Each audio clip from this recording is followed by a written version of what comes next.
Hi everyone, welcome back to Safe Space. My name is Buse. My name is Zuberi.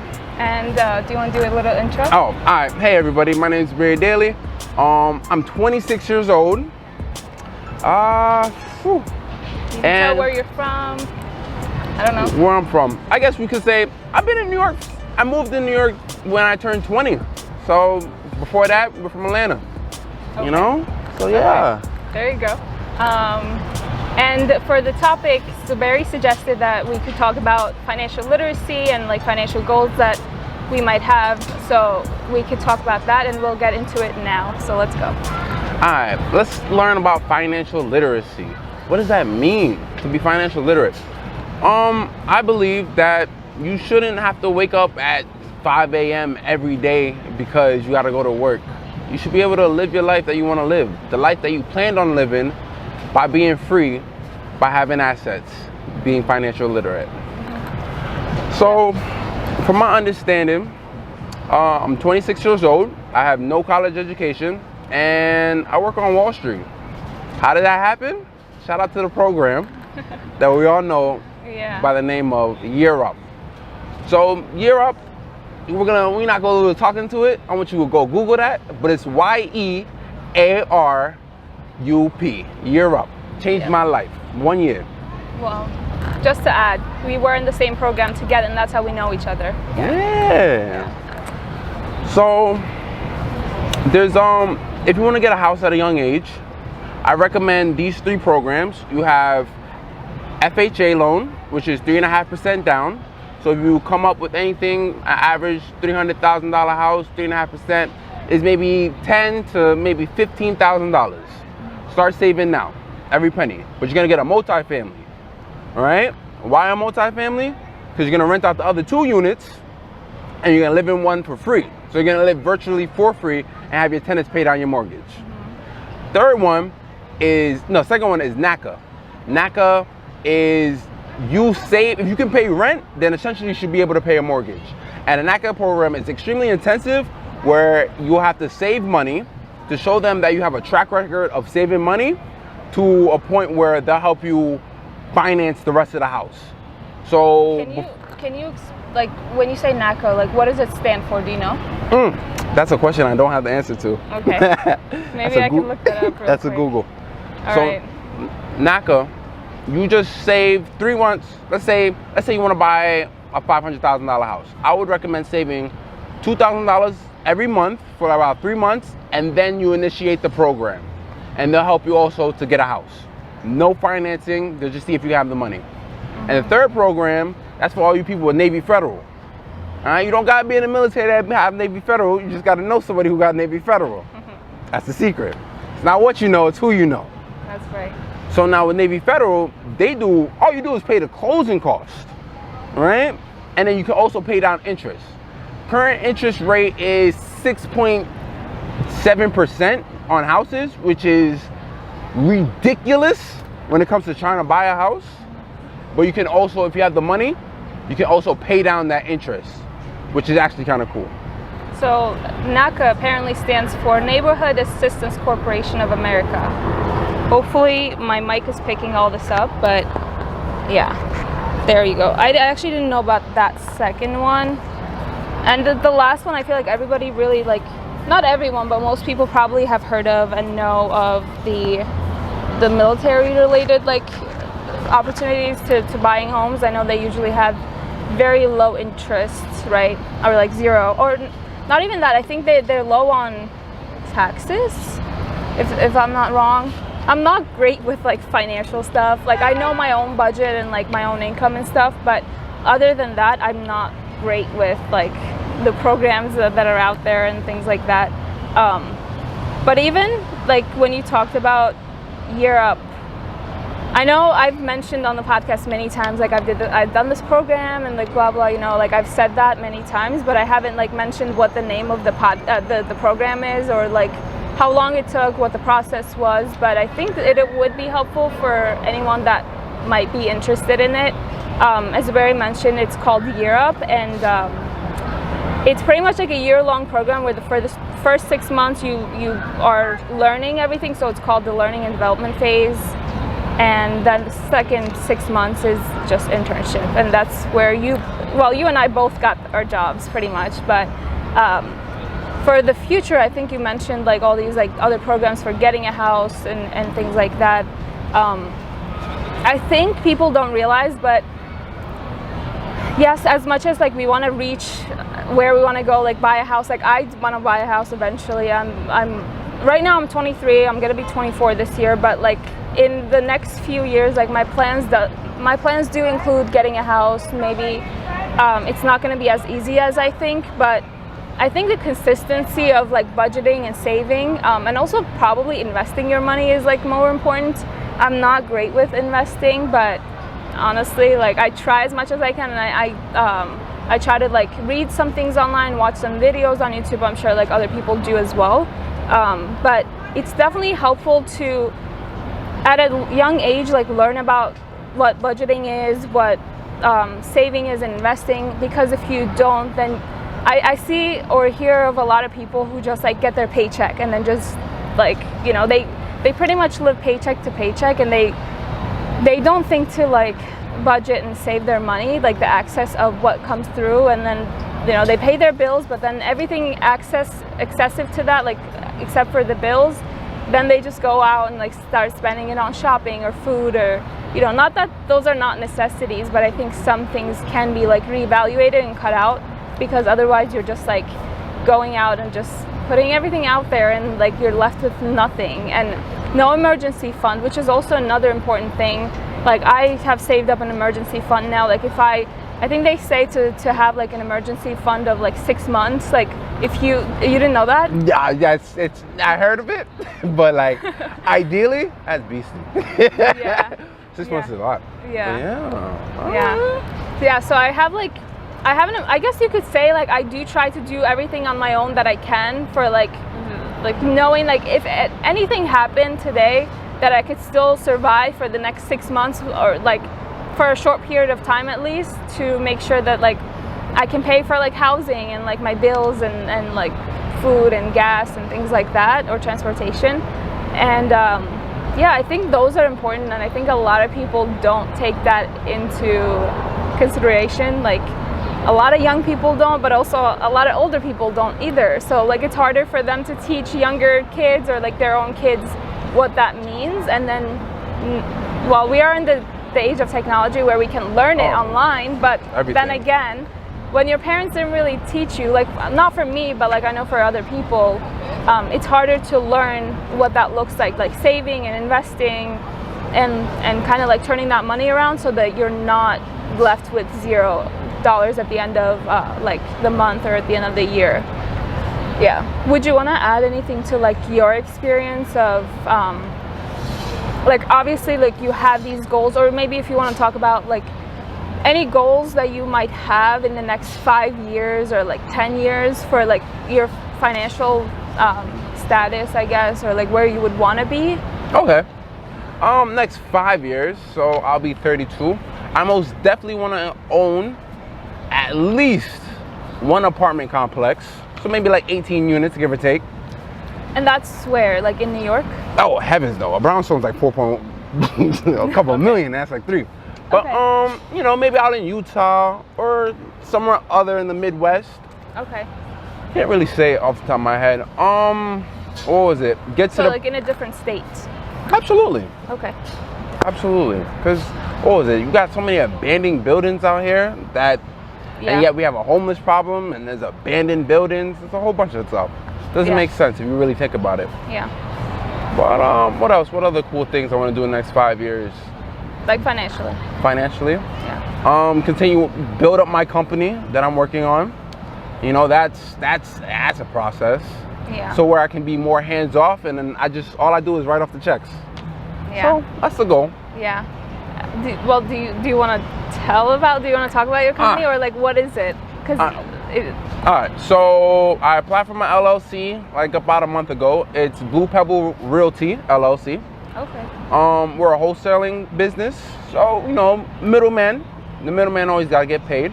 So we're into wholesaling real estate. So I find distressed properties, and then I'll find buyers to buy these distressed properties. So abandoned houses, you know, anything that's like, if the grass is overgrown, it might probably be abandoned.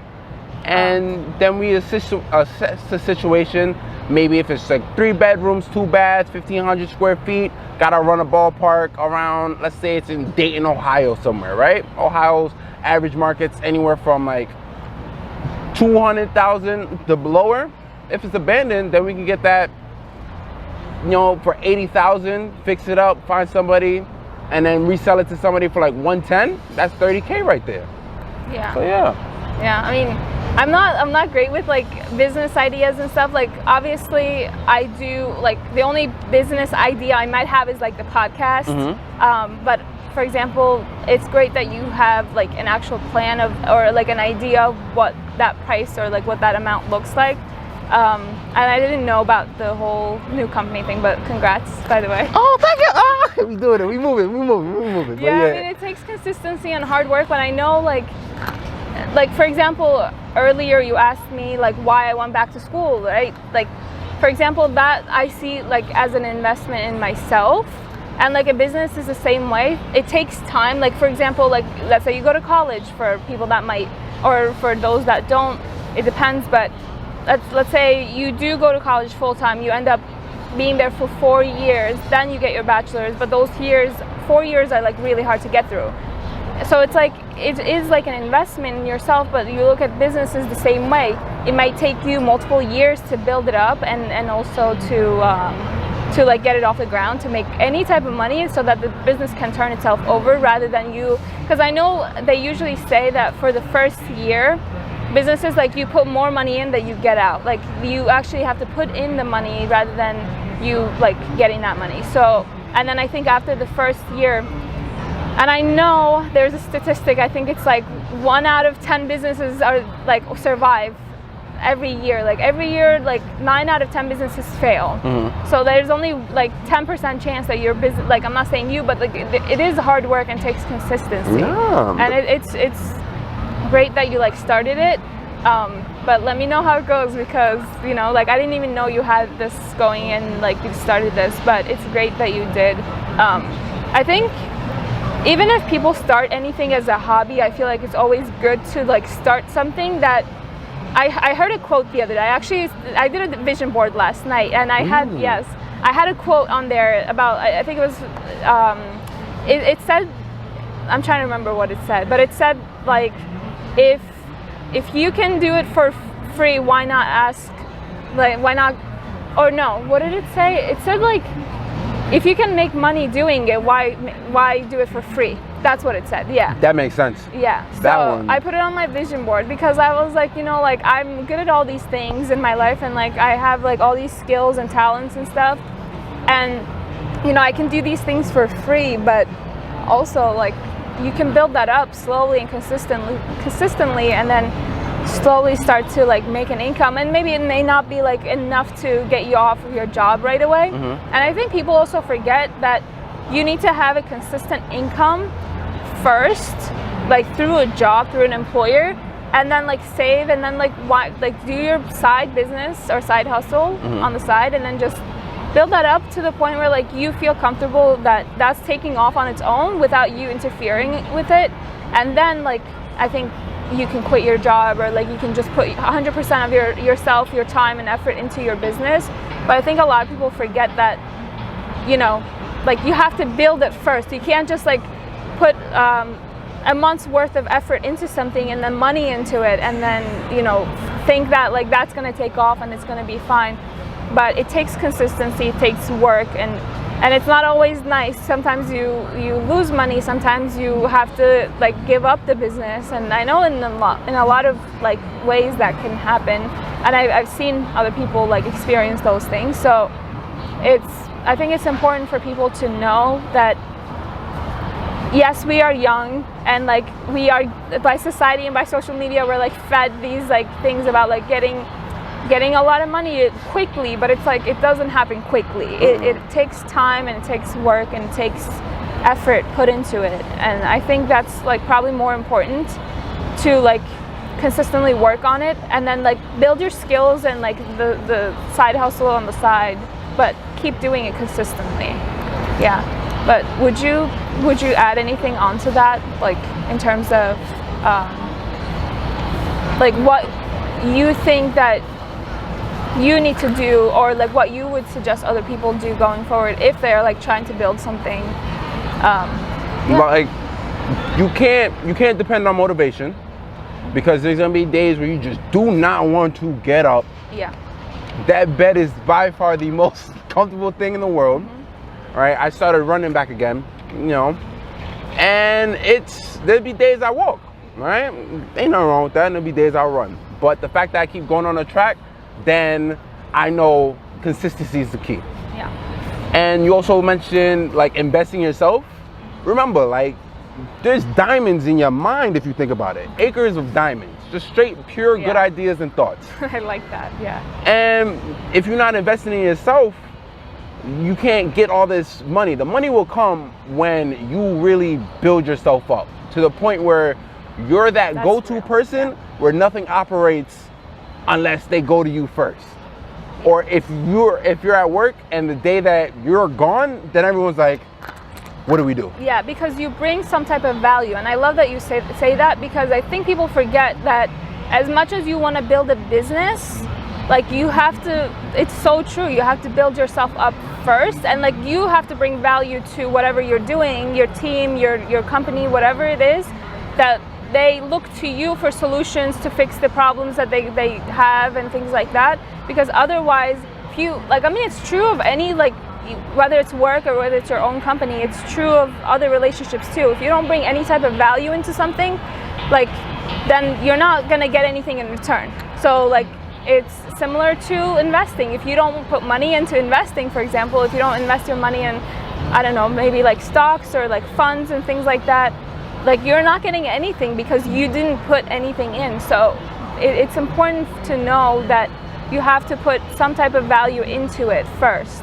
And sometimes you put more value into it than you get at first. And it takes time for you to see that return, but you kind of keep doing it until you have to make a decision whether it's like, is this gonna eventually pay me off? If it's not, then you take a different route, or you make a decision to make a different, like, take a different step, or like take a different direction. Maybe that's what I meant. But yeah, I mean, it takes time and effort for sure. And also I wanted to add, like, I feel that it's also like with like money, a lot of people think it's just like the paper money, or it's just like the value of money.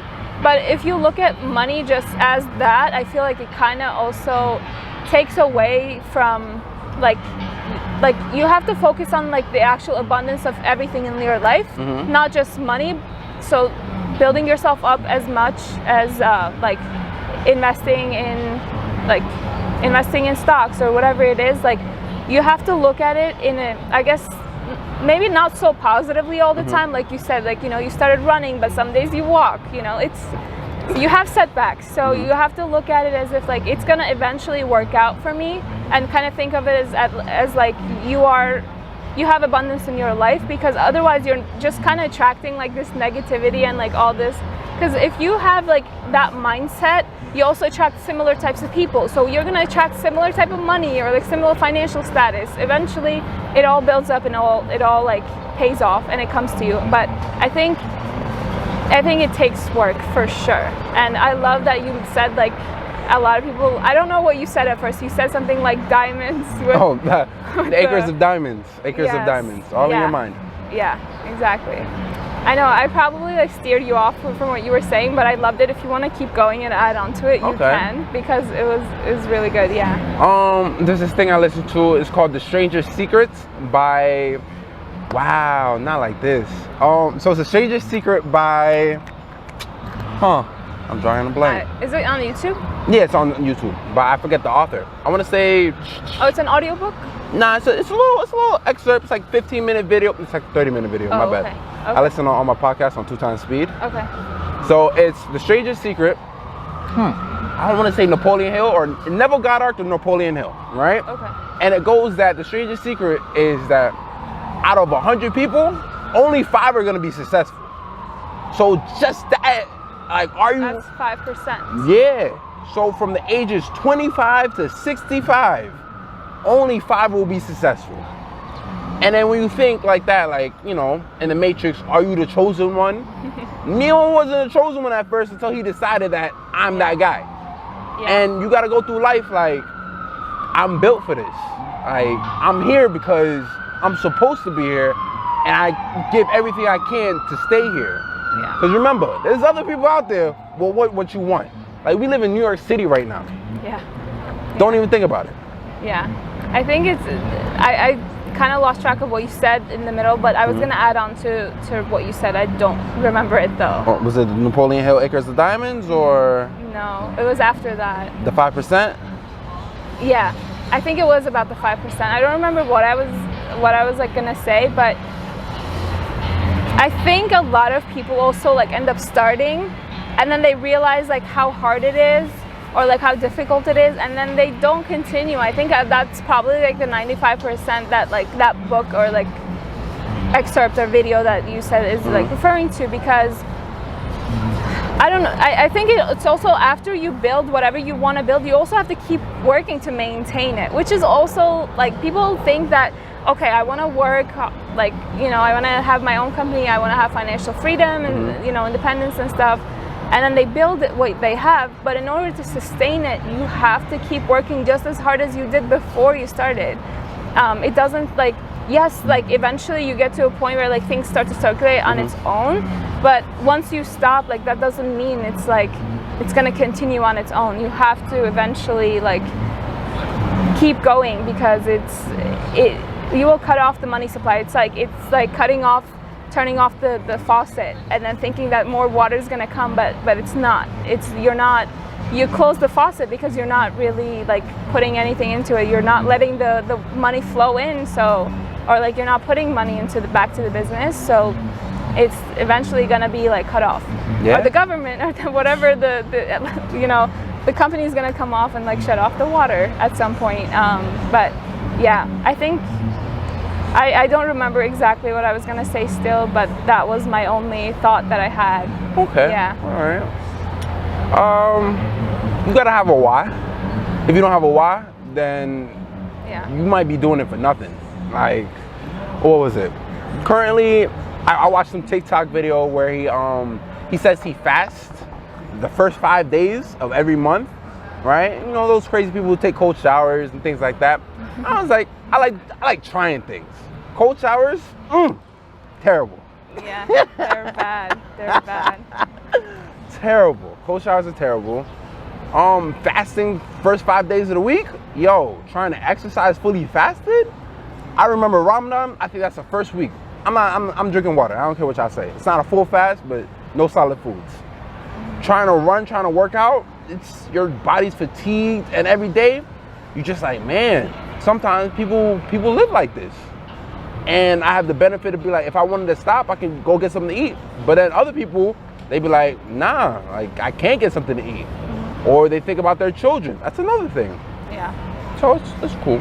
Yeah, I think people also forget that, like, yes, you should work hard and stuff, but like for me, I've been working so hard for the past like 6 months, like just going to school and work and just like doing everything that I was literally doing the bare minimum in my like everyday life, because like if I had to like go to school and work, the only additional thing I was doing was like eating and sleeping. Like I wasn't even planning anything else, and I wasn't doing anything else because like I was like tired and dead at the end of the day. Like there was nothing else that I could do at the end of the day to make sure that like, okay, like I felt productive today. I was like, you know, I'm good with like the bare minimum, which was just sleep and eat, other than school and work, which is a lot anyway. But yeah, sometimes you can only, and also I don't know if you've heard of it before, but if people say like if you improve yourself 1% every day, that's 365% every year. So as I was saying, if you improve yourself like 1% every day, it's like a small habit. Like if for example, I just mentioned this to you before, by the way, if you wake up like an hour early every day, and then you work out for 30 minutes or 45 minutes, and then, you know, that's like one daily habit that you change. And then at the end of the year, like if you looked at me, you'd think like, you could tell I worked out, or like I lost weight, or I look more toned, or whatever it is that I was working towards. You could probably see that, because I was I was doing that consistently for every single day for the whole year, like, and it's the same thing with like if you're working on a business, like for example the podcast that I'm doing. I'm not doing it consistently, but it's been almost a year since I've started it. For example, like I do it every 2 weeks because I know that's a good time for me.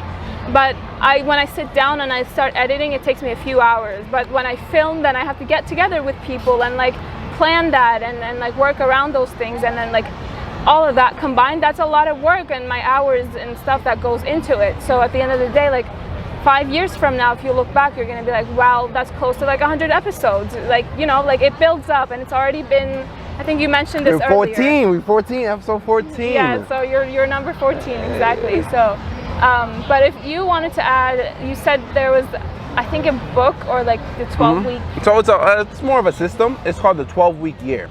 Yeah. So instead of, you know, not having a plan for the entire year or having a plan for the year, you break down everything into 12 weeks. And doing that so far, like some people right now be like, oh man, we're in June already. Right now, I'm in my second year, going on year 3. So it's an interesting process to continue to reflect on what you've done this week. And then there's another guy I was watching on another podcast. He was talking about turning days into a normal day shouldn't be considered 24 hours since we're in a technological age where everything is instant. A day should be, he breaks down a day into 6 hours, and then he reflects on each day. So let's say you work hard for 6 hours and then reflect and see what you could have done better in the next 6 hours, and then reflect the third time in the next 6 hours. So for a regular 24-hour day, you've reflected 3 times on what you've been working on, to the point where next thing you know, a week down the line, you're like, wow, whoa, I've just spent a week of my life in 3 weeks in 1 week. You know, I didn't understand it when you first explained it, but now I know what you mean. So like you break up the day into multiple days, pretty much, by 6 hours. So that's, I'm not making the the math in my head right now. It's probably not working out. But is that 4 parts? I take out sleeping, but if you will consider sleeping as a day. Okay. So it would be like 5 to 11. Okay. 11 to 5. And then 5 to 11 the third time. Okay, I see. Yeah, that seems like very strict, like how you structure your day, but I could see how that could be useful because it's almost like what I would consider it to be like mindful or conscious, like living. Like you're more aware of like your everyday activities, and you're not like, for example, for me, I've been trying to cut back or cut down on like the time that I'm on social media, and it's so hard sometimes. But like that's why I created the vision board. But for you, maybe like that 6 hour like time period could probably be helpful in terms of like reflecting in the last 6 hours, like what have I done? Like I worked, did this and whatever. But for me, like let's say like I reflected on that, and I was like me like on my phone for the half of that or more than half. So it's like that's not useful. So like I could see how that could be helpful in like within a day or multiple days, and then when you reflect on a whole week of doing that, I could see how beneficial it could be. So yeah. Social media is addictive. I'm talking about, I think I've deleted TikTok 26 times. Horrible, yeah. It's really, well, you know what's funny? I never even had a TikTok. I still don't. You know, because I knew if I created one and if I got on it, then I would be stuck on it. Like the only thing I use right now, I don't have Snapchat. I used to have Snapchat. I don't have Facebook. I only have Instagram and YouTube for the purpose of the podcast, but Instagram also to just promote and like be like, I think the only like social media I like is Instagram, but even then that's too much. Yeah. Like, and TikTok, I know everyone's like addicted to it nowadays. Like people keep scrolling, and knowing that, I was like, I'm not gonna create one because I know I would be on it all the time. I'm already on YouTube all the time, so I'm not trying to do that. Like I'll be watching videos all day, which is not helpful, but well, sometimes I watch educational, like helpful videos, but other times it's just like a waste of time. I could see that for sure. But do you want to just like wrap up your thoughts in terms of not just like your goals, but where you would want to go, but also like with your goals, like with your financial goals, but also like financial literacy, like what you would recommend to other people? All right, this is not financial advice. I'm not a financial advisor. All right. Okay. So disclaimer. Yeah. Invest, like you save 10% of whatever you earn, and save that 10% until it's at least 50K. I'm talking about don't touch it, no rainy day, different bank account. And no, like nothing, no investing or anything in that time. You can still invest, but that 10% is just hard cash. Like you're not touching it. Okay. Yeah, because I think earlier last year, boy, this market's something different. I started heavily investing in the crypto. I'm talking about thousands, right? And then, you know, you live and you learn. Some projects were a scam. Some projects you thought weren't a scam, just turned upside down and was a scam. And, you know, some people lost thousands. My sister, she's real pessimistic, so she's not gonna touch crypto. But she's like, is it gonna stop you that you lost your savings all over again? I'm like, no. Next time I'm gonna make it rich. So consistency. Yeah. You know, so invest. Look up these programs, FHA, NACA. Get a friend who has Navy Federal to invite you. What else? So the mindset. Maybe like I could also add that as my like final thoughts. It's not just about like how much money you have and like where you start, but also like working consistently and having a mindset of abundance and just building yourself and investing in yourself as much as you invest in a business or your side hustle or even just your job. Like you have to have a mindset of like it'll eventually work out for me and I'm not there yet. I think that's something that Europe has taught us. Remember, like the word yet, just be saying like I'm not there yet or I'm not where I want to be, but looking at it like it's gonna eventually work out for me and having that mindset of like abundance and it'll come to you. And I think that focus is probably really important rather than just focusing on like I want to make this much money and that's great. Like, you know, like money is great, like we have to have it to live, but at the same time, are you investing in yourself? Are you investing in your health, in other areas of your life? So make sure that you're taking care of yourself and not burning yourself out trying to be rich. And like, you know, it will eventually happen. It's just you're not where you want to be, but you have to make a plan to like eventually get there. And without a plan, you're probably not going to get there. Big facts. Yes. Yeah. So any other thoughts? Nah, the mindset's everything. Yeah. The mindset is most definitely king. Yeah. Because if you know how to have the right mindset, yo, once that first hurdle hits, you're gonna trip. Yes. And you might not want to get back up because it hurts. It hurts when you fail. Yeah. It hurts when you don't make it the first time. Yeah. Boy. Yeah, and I think that's important too. People just fall down and they're like, I think Denzel Washington said it. It's like if you fall 7 times, get up 8. So it's like you have to keep going no matter what happens, because honestly, we're all in this together. Like every human on this earth, like right now, is probably struggling in different ways financially. Not everyone has the means to make a good living, and we're all working for it. So but I'll just wrap it up at this point. So anyone that's watching on YouTube, if you could comment any feedbacks or like any just additions to what we talked about today about this topic, and you can subscribe. And also on Spotify, if you're listening, thanks for stopping by again, and I'll see you next time. Bye.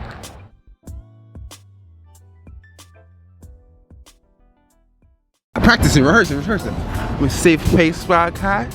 This is episode Big 14, you know what I mean? Okay, now it's ready. Alright. Good? Alright, so you're so funny. I'm so excited. Bye. Alright.